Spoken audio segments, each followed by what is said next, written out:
kaasu duudhaaf seenaa saba addunyaaf kan mul'isu dhaloota qubeen dhalootaaf kalaqame naamusa ogummaatiin masakame barriif bari nagaa haa taatuuf lammiin hubannoo haa qabaatuuf gamtaan galma keenyatti ayaanuuf wiirtuu imala itti aanu. Harka fuunee akkam jirtu kabajamtoota daawwattoota wiirtuu miidiyaa beellamni sanbataa torbeetti sa'a kana isin bira qaqqabu jalqabee jira. Egaa akkuma beekamu torbeetti al takkaa kan isin bira ga'u qophii beellama sanbataa keenyaatiin uffata aadaatiin faayamneetudha kan isin bira geenyu. Akkanatti kan nu bareechee nu faaya ammoo mana uffata aadaa Siinaan yoo ta'u teessoon isaanis calcalii yookaan saarbeet naannoo Oromiyaati. Asumaan mana uffata aadaa Siinaaniin galatoomne jechuu barbaanna. Eeyyankaa keessummeessuudhaan immoo keessi waliin turtii goonuu an Sittiina Hajii akkasumas Lubee Girmaa gama kaameraatiin immoo ogeessi kaameraa keenya Firaa'ol Abrahaam nu waliin turtii godhaa haga dhuma sagantaa kanatti nu waliin turaa jennee immoo isin affeeranneerra.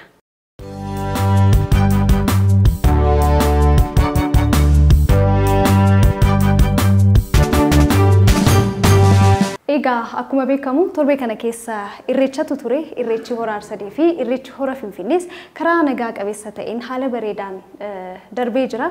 Mee irreecha akkamitti ilaaltee Lubee?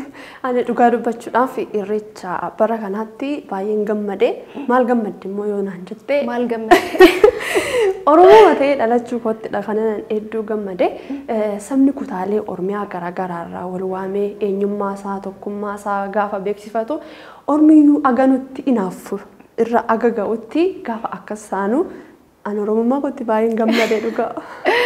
Eeyyankaa akkuma beekamu irreechi namoonni hedduun bakka itti wal arganidha. Godinaalee Oromiyaa garaagaraarraa saboonni hundi dhufanii keessattuu immoo bara kana keessa sabaaf sablammoonni biraas dhufanii irratti hirmaatanii turanii kunis haala bareedaa ta'een darbee jira. Gara beellama sanbataa keenyaatti yoo dabinume beellama sanbataa keenya qophiin inni jalqabaa maali? Qophiin keenya beellama sanbataa inni jalqabaa egaa onnachiistudha. Egaa kabajamtoota daawwattoota keenya qophii onnachiistuu daawwannee walitti deebinaa waliin tura.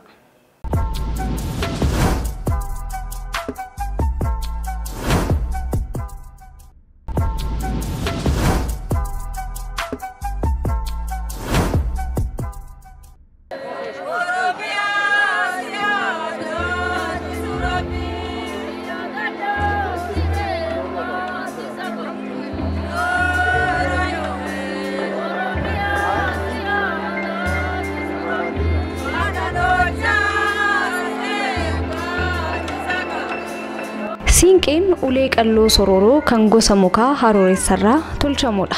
Gosti mukaa haroorressaa kan akka laayyootti hin cabnee fi qaqallaa waan ta'eef filatama. Siinqeen ulee qalloo qofaa miti. Sirna gadaa irratti kan mirgi dubartootaa ittiin kabajamudha. Kuma dhiiraaf bokkuun kenname dubartiifis siinqeen jira. Harka fuune akkam jirtu kabajamtoota hordoftoota wiirtuu miidiyaa baga ayyaana irreecharraa of kultan jechaa har'a waa'ee sirnaateetii fi siinqee waliin ilaalla. Qopheessee kan isiniif dhiyeesse an Sittiina Hajjiitii nu waliin tura.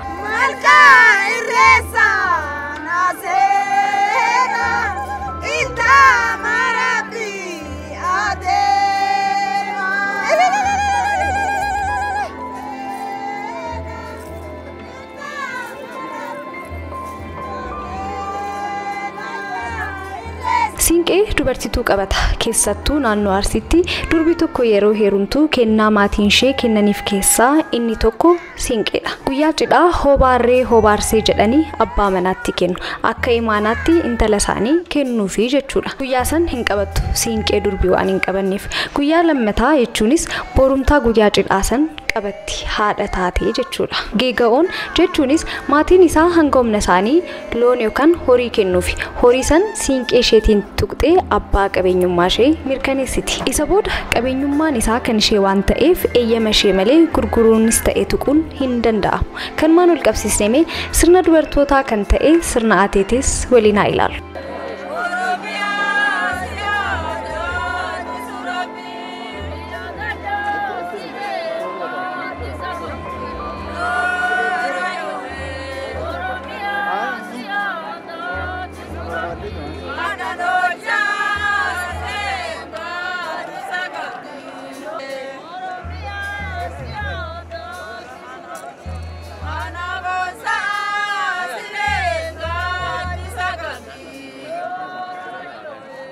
Ateeteen sirna dubartoonni Oromoo waaqa ittiin kadhatanii fi mirga isaanii ittiin kabachiisanidha.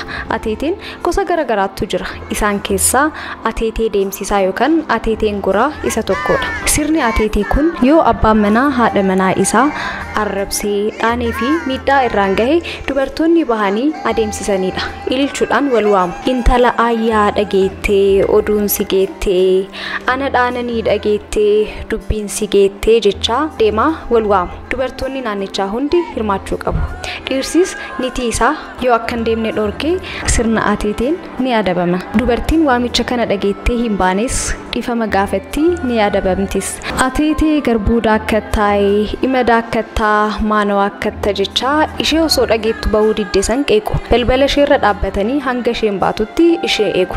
Yeroo baatus kuftee akka dhiifama isaan gaafattu godhani. Waamicha dhagaa waan gadi bahuu diddeefis ni adabamti. Mana ishee keessa seenanii aannanis ta'uu dhadhaa wanuma jiru saamuudhaan adabuu jechuudha. Haala kanaan dubartoonni bahanii dubbii jaarsa biraan ga'uudhaan akka adabamu gochuun mirga dubartii miidhamte sanii kabachiisu.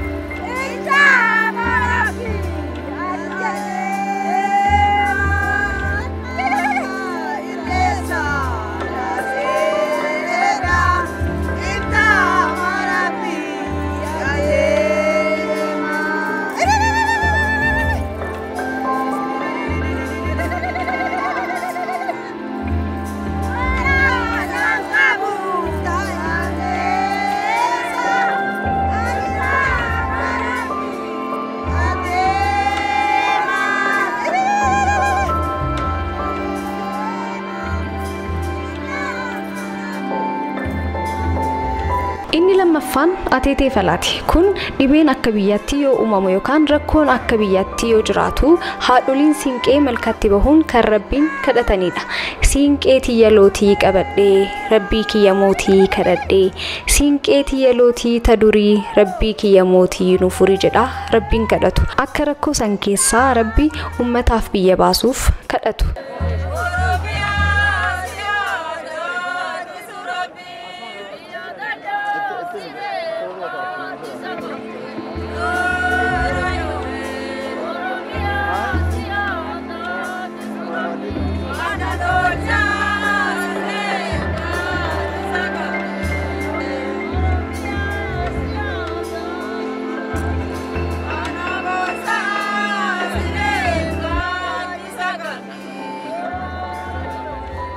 Inni sadaffaan ateetee araaraati. Haadholiin siinqee mallattoo nageenyaati. Biyyi nagaa akka taatuuf akkuma waaqa kadhatan san gaafa rakkoon nageenyaa uumamee biyyi lolaan raafamtu haadholiin siinqee waraana isaanii kan ta'e siinqee isaanii qabachuudhaan gara dirree waraanaatti bahuun gidduu lolaa seenuudhaan lolli sun akka dhaabbatu godhu. Oromoon kabaja haadha siinqee waan beekuuf isaan duran bahu. Jecha isaaniis hin didu. Walqixxummaa saalaa mirkaneessuuf sirna gadaa kan dursuun jiru. Kabaja dubartii kennamuu qabu beeka. Bakka isaanii maluu fi kabaja isaaniif malu gonfachiisa sirni gadaa. Oromiyaan godinaalee garagaraa waan qabduuf sirni ateetee kun godina tokko godina biraatti garaagarummaa qabaatus karuma hundaanuu godina hunda mirga dubartootaattu kabajama. Waaqatu kadhatama. Torban mata duree biraan wal agarra. Istinaajii ture nagaatti.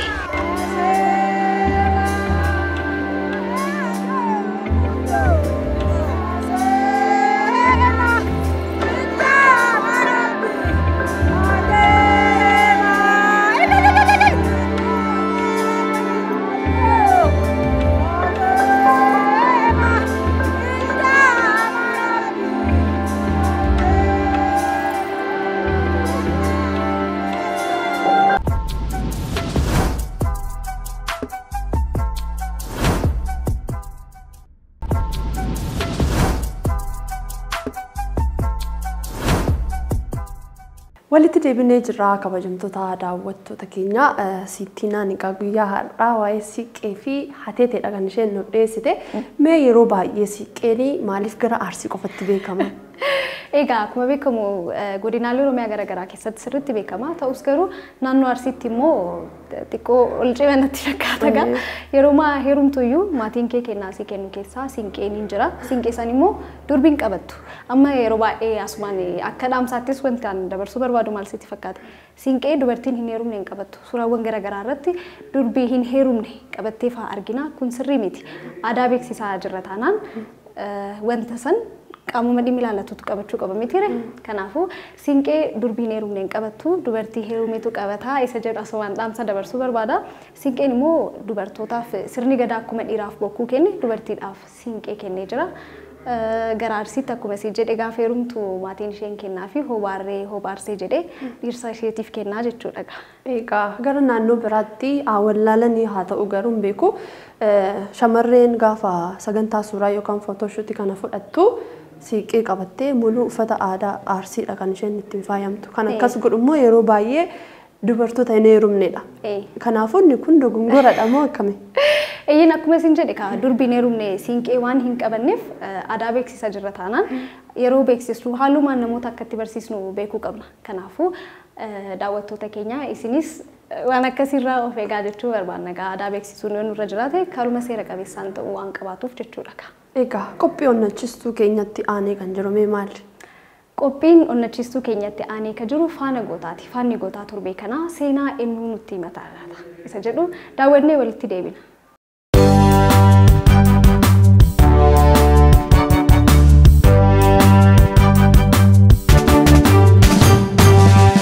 Odeeffannoo haqaa kan nu baasu duudhaaf seenaa saba addunyaaf kan mul'isu dhaloota qubeen dhalootaaf kalaqame.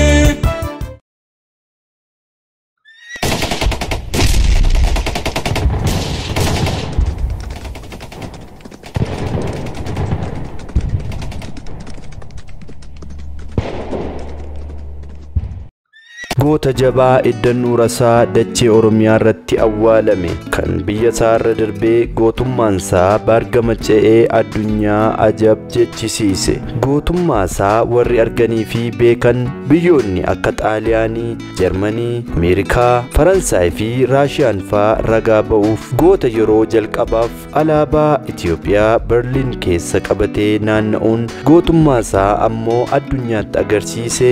Seenaa isaan isin biraan isinitti himuun kan isin faana turu ani Odaa Abtaamuuti. Leetinaal Koloneel Abdiisaa Agaa jedhama.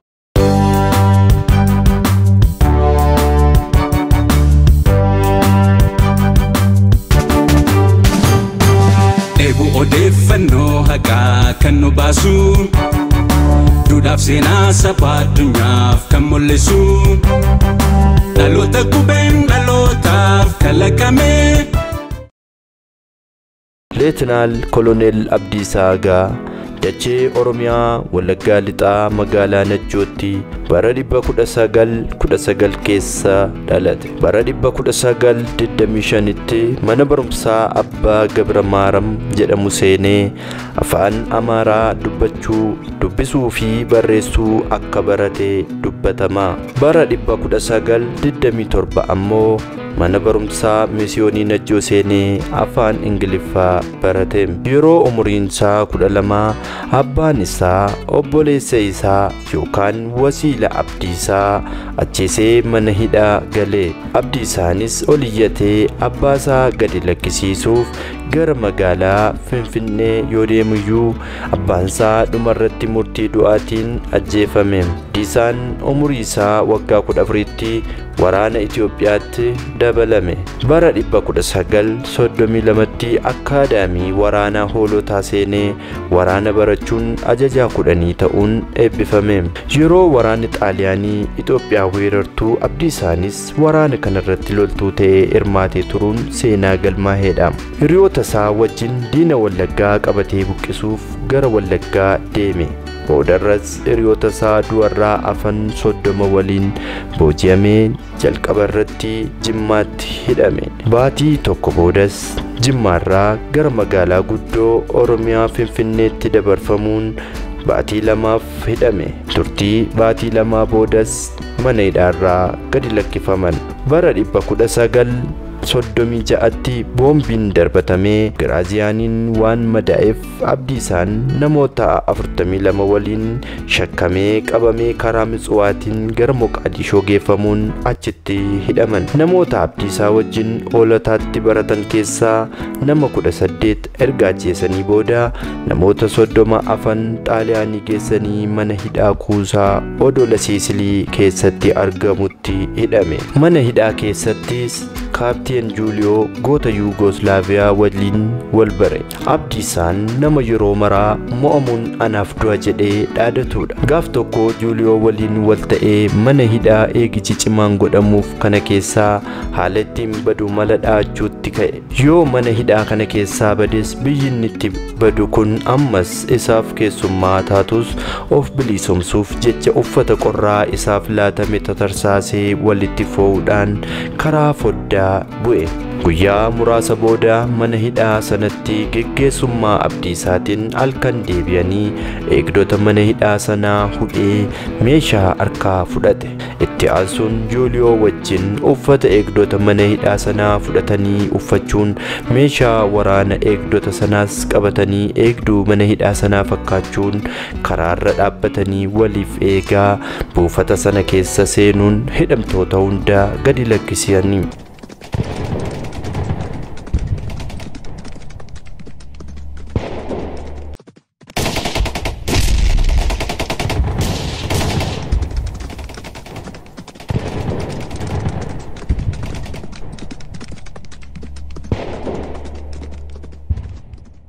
Qondaaltota Xaaliyaanii buufata sana keessa jiraniin wal waraananii meeshaa isaanii fi rasaasa isaanis saamanii konkolaattota meeshaa waraanaa fe'an booji'anii gara bosonaatti deebi'anii. Abdiisaan fa'aa haaluma kanaan loluun hidhamtoota baasuu, baankii, mana kuusaa mootummaa fi buufata kuusaa saamuu itti fufan. Kanaanis lakkoofsi garee guddatee waraana ta'e. Mootummaan faashistii Xaaliyaanis waraana isaan irratti bane. Gareen kunis Abdiisaa geggeessaa isaa godhachuun filatee sadarkaa meejerii isaaf kenne. Xaaliyaanonni Abdiisaa waan baay'ee sodaataniif carraa kanatti fayyadamuun saamtonni Xaaliyaanii fuula isaanii halluu gurraacha dibanii Abdiisaa fakkaachuun baankii fi manneen namaa saamuu irratti waan bobba'aniif Abdiisaanis jarreen hojii hamaa kanaan maqaa isaa xureessan kana hordofee tarkaanfii irratti fudhachuun adabaa tureera. Mootummaan Xaaliyaanii Abdiisaa fa'aa qabuuf yaalii guddaa godhee erga dadhabeen booda to'annoo isaa jala oolchuu akka hin dandeenye erga hubateen aangoo guddaa sii kennina jechuun Abdiisaa deddeebisee kadhataa tureera. Goonni ija barbadaa sodaa hin beekne. Abdiisaan yaada kana tasumaa fudhachuu hin barbaanne. Boodarra waraanni addunyaa lammaffaan jalqabame. Humni Allaayidii, Biriteen, Ameerikaa, Faransaay fi Raashiyaan Meejer Abdiisaa Kaapteen Juuliyoo fi garee isaaniitiif beekamtii kennuun meeshaa waraanaa fi gargaarsa kan biraa dhiyeessuu fi eegalan. Meejer Abdiisaan waraana paartisaanotaan kan addunyaa kan Ameerikaanotaa, Faransaayootaa, Ingilizootaa fi Itoophiyaanotaa of keessaa qabu akka geggeessuuf yoo filatamu, Kaapteen Juuliyoon ammoo paartisaanota Yuugooslaaviyaa akka geggeessuuf filatame. Haala kanaan paartisaanonni duraan baay'een isaanii hidhamtoota kan turan Xaaliyaanii dadhabsiisuun kufaatii isaaniitiif karaa banan. Meejer Abdiisaan goota waraana addunyaa lammaffaa irratti magaalaa Room booji'edha. Warri Biriteenis Abdiisaa ajajaa poolisii waraanaa Biriteen godhanii yoo filatan Jarmanii akka waraanuufis gara Jarmaniitti isa ergan. Achittis Naazii Jarmaniidhaan magaalaa adda addaa keessatti loluun isaan mo'eera.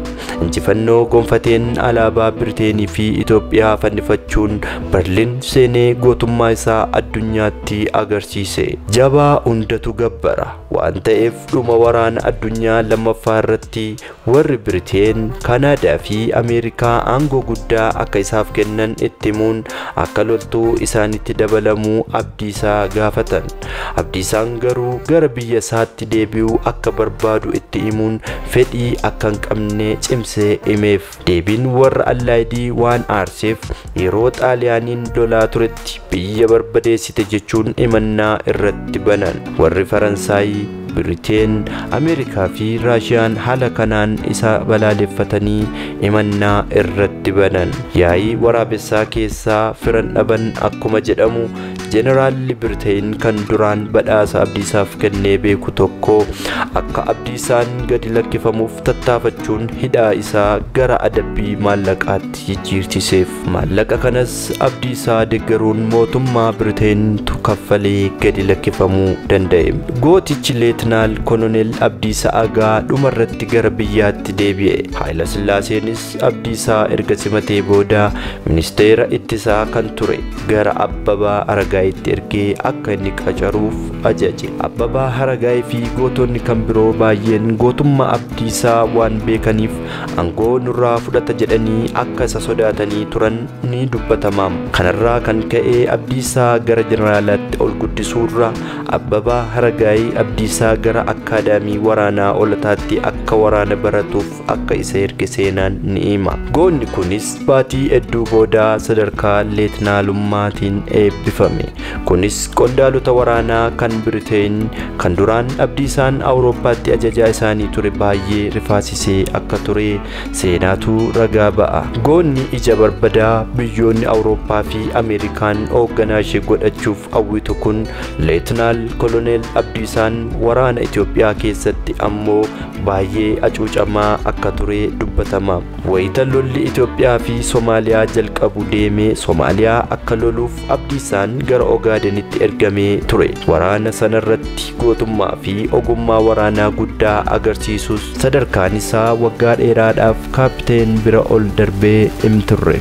Boodarra erga kaapiteen Juuliyoo fi Maarshaal Tiitoo dhimma kana Haayila Sillaaseetti beeksisaniin booda Abdiisaan gara sadarkaa koloneelitti ol guddatee eegduu mootis ta'e. Leetinaal Koloneel Abdiisaa Agaa warraaqsa Itoophiyaa kan bara 1974 booddee waggaa muraasaan booda bara 1977tti dhibee isa mudateen addunyaa kanarraa du'aan akka boqote seenaan ni dubbata.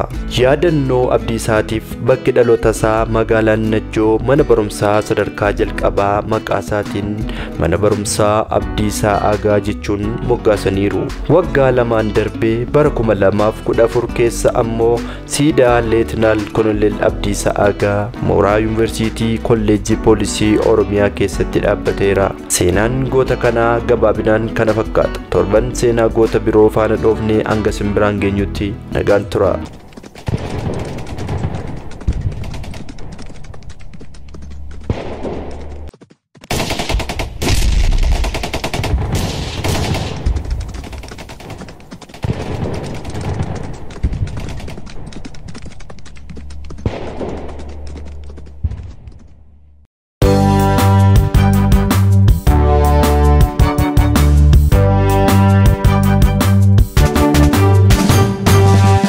Odeeffannoo haqaa kan nu baasu duudhaaf seenaa saba addunyaaf kan mul'isu dhaloota qubeen dhalootaaf kalaqame. Egaa kabajamtoota daawwattoota keenya qophii keenya faana gootaa daawwannee walitti deebinee jirra. Qophiin keenya faana gootaa waa'ee eenyu ture? Waa'ee goota keenya Abdiisaa Agaa ture. Manneen barumsaa baay'eenis maqaa isaatiin jiru. Gootota baay'ee kaasuu dandeenya. Gootota namoota kaasuu gootummaadhaan kaasuu dandeenyu keessaa immoo Abdiisaa Agaan nama tokkodha. Gaazexeessaa Odaa Habtaamuunis haala bareedaan seenaa isaa nuuf seenessee jira. Egaa seenaa Abdiisaa Agaa gaafa baay'ee kitaabota afaan Oromootiin miti kan isaan ba'anii naannoo kutaa gadaanaatti gaafa jiru kitaabni afaan Amaaraatiin waan isaa barreeffameetudha kan inni jiru. Abdiisaa Agaan egaa Itoophiyaan akka waan isaa taatettidha kan beekan natti fakkaata. Akkuma egaa waa'ee Abdiisaa Agaa yoo agarra jenneen kan natti fakkaata. Miti? Egaa kabajamtoota daawwattoota keenya qophii keenya gara goolabuuttidha nuti ka deemaa jiru. Qophiin keenya inni dhumamu maali? Barnoota ammas barnoota kana ta'uu qaba kaayyoon Oromoota. Ammas barnoota daawwannee walitti deebina. Ammas turtiin keessan waliin haa ta'u. Barnoota ammas barnoota kana ta'uu qaba kaayyoon Oromoota. Barnoota ammas barnoota kana ta'uu qaba kaayyoon Oromoota. Barnoonni dhugaa ifirraa eegala aadaa hubachuun. barsiisee seenas ni xinxiila of tuffii balleessa haamilee kufte kaasa ija jaame banaa sammuu bilisoomsa ija jaame banaa sammuu bilisoomsa. Harka fuun akkam jirtu kabajamtoota daawwattoota keenya baga ayyaana irreechaarraa aftanii baga irra aantan jecha qophiin keenya karaa miidiyaa wiirtuu isin bira ga'uu qophiin ammas barnoota jalqabee jira. Egaa qophii keenya har'aatiinis mammaaksaalee waa'ee gootaa agam beekna jenneedha wal gaafachuudhaan kan nuti waliin turru. Qophicha qopheessuudhaan immoo kan isin faana turu ani Lubee Girmaa ogeessi kaameeraa keenya ammoo Firaa'ol Abrahaamidha. Aga xumura sagantaa keenyaatti nu waliin turaa jennee sin affeerranneerra. Barnoota ammas barnoota kana ta'uu qaba kaayyoon Oromoota. Barnoota ammas barnoota kana ta'uu qaba kaayyoon Oromoota. Duraan dursaa gaaffii qofa eeyyamamtuu waan taateef ulfaadha. Eessi. Mee walaa bar. Ayyaantuu Nabiin jedhama. Dirribiin jedhama. Miliyooniin jedhama. Barnoota ammas barnoota kana ta'uu qaba kaayyoon Oromoota. Barnoota ammas barnoota kana ta'uu qaba kaayyoon Oromoota. Gabrummaa iddaan buqqisnaa dadhabnu ammoo ilmaan itti guddisnaa goonni jedhe eenyudha? Dooktor Alii Birraa. Alii Birraa jedhe? Eeyyee. Jeneraalii Waaqoo Guutuu. Eessatti dhalate? Baaleedha miti. Jeneraal Waaqoo Guutuu natti fakkaata. Eessatti dhalate? Baalee godina Baaleetti dhalate. Barnoota ammas barnoota kana ta'uu qaba kaayyoon Oromoota. Barnoota ammas barnoota kana ta'uu qaba kaayyoon Oromoota. Mammaaksa tokkoon si eegalaa naa xumurta. Ijaa fi ijoolleen? Ijaa fi ijoolleen waan arganitti gammadu. Bichaan beeku. Ma yaalaa jirta. Ijaa fi ijoolleen? Ijaaf ijoolleen lafa arguudha. Ijaaf ijoolleen lafa arguudha. Ma yaalaa. Ijaaf ijoolleen lafa qabatuudha. Mammaaksa tokkoon si eegalaa naa xumurta. Ijaa fi ijoolleen? Hin beekne kana. Hin beekne kana. Mee yaali ijaa fi ijoolleen jedha sabooda Ijaa fi ijoolleen hin beekne. Dhagaa hin beeku yan waan mammaaksa akkasii. Barnoota ammas barnoota kana ta'uu qaba kaayyoon Oromoota. Barnoota ammas barnoota kana ta'uu qaba kaayyoon Oromoota. Weelloo Hacaaluu Hundeessaa keessaa fudhatame Aliyyii Cirriitu beekaa karaa dhombiriin dhukaatee jedha. Dhombiriin maalidha? Irra deebii. Aliyyii Cirriitu beekaa karaa dhombiriin dhukaatee jedha. Weelloo Hacaaluu keessaa fudhatame. Dhombiriin kun maalidha? Ani hin beeku lakkee.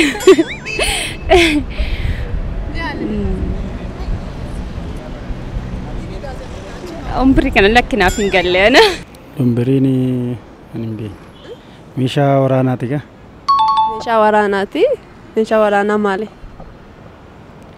Meeshaa waraanaa meeshaa waraanaa kan xiyyaara. Doombirii jechuun lolli yeroo san tole lola doombirii gara Baalee kanaan ture natti fakkaata. Achiin tuksii jalqabanii gaafa jalqaban gootan Oromoo warri rasaasa qabatanillee meeshaa qabatanii ba'anii achirraan balleessan natti fakkaata. Kanaafuu dhombiriin kun meeshaa waraanaati. Doombiriin karaadha malee karaa doombiriin dhokaate jechuun karaa isaan ittiin tuksii jalqaban itti malee meeshaa miti. Tamante? Ayyan. Dhukaate jedha bargaru. Karaa doombiriin dhokaate. Hin beeku garuu akkas natti fakkaate. Hin beeku. Hin beeku. Tilmaami maal jechuun akka ta'e wayii karaa dhombiriin dhukaatee jedha waan ta'eef tilmaami. Egaa lafti loowwan oolanii maal dhoqqeen hin dhibamu akkuma sana natti fakkaata gaafa yaallu. Karaa sanii hin beekamu natti fakkaata hin beeku. Gaafa tilmaamudha malee hin beeku. Barnoota ammas barnoota kana ta'uu qaba kaayyoon Oromoota. Barnoota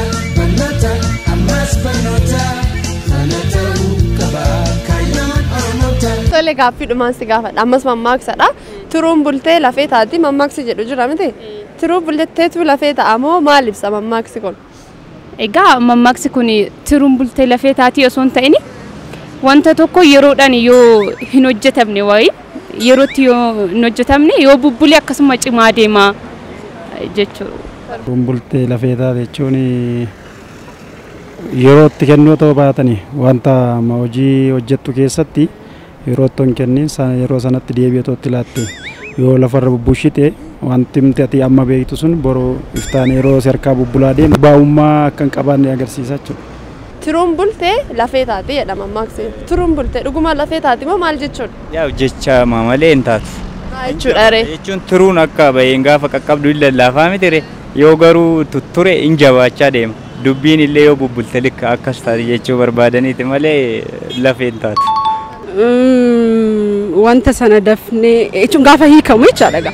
Wanti jechuun fakkeenyaaf lolas taanaanii wanta illee nama wajjin wal dhabdeessanii daftee yoo hiikuudhaa baatte borboloo daftee hiikuu dhiisuu dandeessa. Ammumaan daftee hiiktee nama sanaa waliin haasoftee yoo daftee hiiktee nagaan ni bu'a. Yoo bubbultee garuu lafee taatee daftee hiikamuu hin dandeessu natti fakkaata. Barnoota barnoota ammas barnoota kana ta'uu qaba kaayyoon Oromoota. Barnoota barnoota ammas barnoota kana ta'uu qaba kaayyoon Oromoota. Gaaffii koo fayyamamtu waan taateef ulfaadha. Galatoomees. Gaaffii koo fayyamama waan taataniif ulfaadha. Galatoomaa sinis. Ulfaadhu gaaffii koo fayyamama waan taateef. Galatooma. Galatoomatillee. Barnoota barnoota ammas barnoota kana ta'uu qaba kaayyoon Oromoota. Barnoota barnoota ammas barnoota kana ta'uu qaba kaayyoon Oromoota. Kan daawwachaa turtan qophiin keenya ammas barnootaa jedhu egaa kana fakkaata ture. Qophii keenyarraa barattaniitu akkasumallee ittiin bohaartaniitu jenneetudha kan nuti abdii qabnu. Gaaffii gaafachaa ture keessaa muraasa deebisuudhaaf yaala. Gaaffiin tokkoffaa gaafadhe irratti gabrummaa iddaan buqqisnaa yoo dadhabne ilmaan itti guddisnaa goonni jedhe eenyu jedheenidha kan hin gaafadhe. Gabrummaa iddaan buqqisnaa dadhabnu ilmaan itti guddisnaa kan jedhe jeneraal Waaqoo Guutuudha. Eessatti dhalatee jenneetudha kan nuti gaafanne kan inni itti dhalate ammoo Baaleettidha jechuudha. Gaaffii lammaffaa gaafanne ammoo mammaaksadha. Mammaaksi kunis ijaa fi ijoolleen kan jedhu booddee maaltu jira jennee gaafanne ijaa fi ijoolleen tika baddii jechuudha. Gaaffii sadaffaa gaafanne irratti ammoo weelluu Hacaaluu keessaa kan fudhatame Aliyyii Cirriitu beekaa karaa dhombiriin dhukaatee kan jedhu keessatti dhombirii maalidha jenneetudha kan nuti gaafanne. Dhombiriin egaa meeshaa waraanaati. Yeroo bara durii Aliyyii Cirriin fa'aa Waaqoon Guutuu fa'aa yeroo lolanii gargaarsa gaafachuudhaaf gara Somaalee gaafa deemanii mootummaan Somaalee yeroo sanaa Ziyaad Baaree namni jedhamu meeshaa dhombirii jedhamu 5 gargaarsa godhee laateef jechuudha. Gaaffii afuraffaa fi inni dhumaan ammoo tiruun bultee lafee taati mammaaksi jedhu maal ibsaa jennee gaafanne. Egaa tiruun bultee lafee taati jechuun egaa tiruutu bulee lafee ta'atu hin taane dubbii yoo bubbulee dubbii biraa dhalaa akka jedhutti hiikama. Egaan kabajamtoota daawwattoota keenya qophiin keenya aga ammaatti daawwattan kana fakkaata ture. Nu daawwachaan waliin turuu keessaniif hedduu sin galateeffanne. Torbee qophii kan birootiin aga walitti deebinutti nama torbanii nu haa taasisu fayyaan tura. Barnoota barnoota ammas barnoota kana ta'uu qaba kaayyoon Oromoota. Barnoota barnoota ammas barnoota kana ta'uu qaba kaayyoon Oromoota. Barnoonni dhugaa ifirraa eegala aadaa hubachiisee seenas ni xinxiira of tuffii balleessa haamilee kufte kaasa ija jaame banaa sammuu bilisoomsa ija jaame banaa sammuu bilisoomsa. Egaa qophii ammas barnootaa daawwannee walitti deebinee jirra. Kabajamtoota daawwattoota keenya qophii ammas barnootaa irraa maal jaallattaa naan jedhe. Maal jaallatta? Deebiin namoota na kolfisiisa yeroo baay'ee namni tokko immoo gaaffii gaafatame dhiisee isuma sammuu isaa keessa jiru fa'aa deebisa. Waan akkanaa irratti wanta anaafis daawwattoota keenyaafis qooddoo jiraate. Hin beeku jechuun akka cubbutti ilaalamadha ta'ee hin beeku garuu hin beeku hin jedhu namni beekte waanuma afaan isaatti dhufedha kan inni haasa'u. Egaa qophiin ammas barnootaa egaa kan barumsa idilee qofa irratti hundaa'e miti. Ammas barnootaan egaa of beekuu of keessatti hammata. Aadaa ofii beekuus of keessatti hammata. Akkasumallee eenyummaa ofii beekuu of keessatti hammata. Kanaaf ammas barnootaa kan jedhu ammas haa barannu jedhaan. Egaa har'a qophii keenya torbee kana golabnee jira kabajamtoota daawwattoota keenya irraa barattaniirtu ittiin bohaartaniitu jenneeti kan nuti abdannu.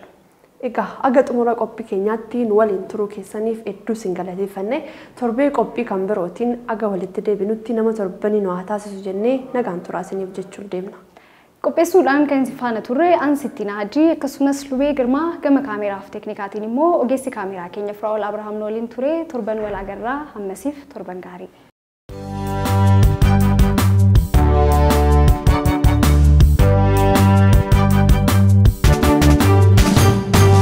Ebu odeeffannoo haqaa kan nu baasu duudhaaf seenaa sabaa addunyaaf kan mul'isu dhaloota qubeen dhalootaaf kalaqame naamusa ogummaatiin masakame barriif bari nagaa haa taatuuf lammiin hubannoo haa qabaatuuf gamtaan kalma keenyatti ayaanuuf wiirtuu imala itti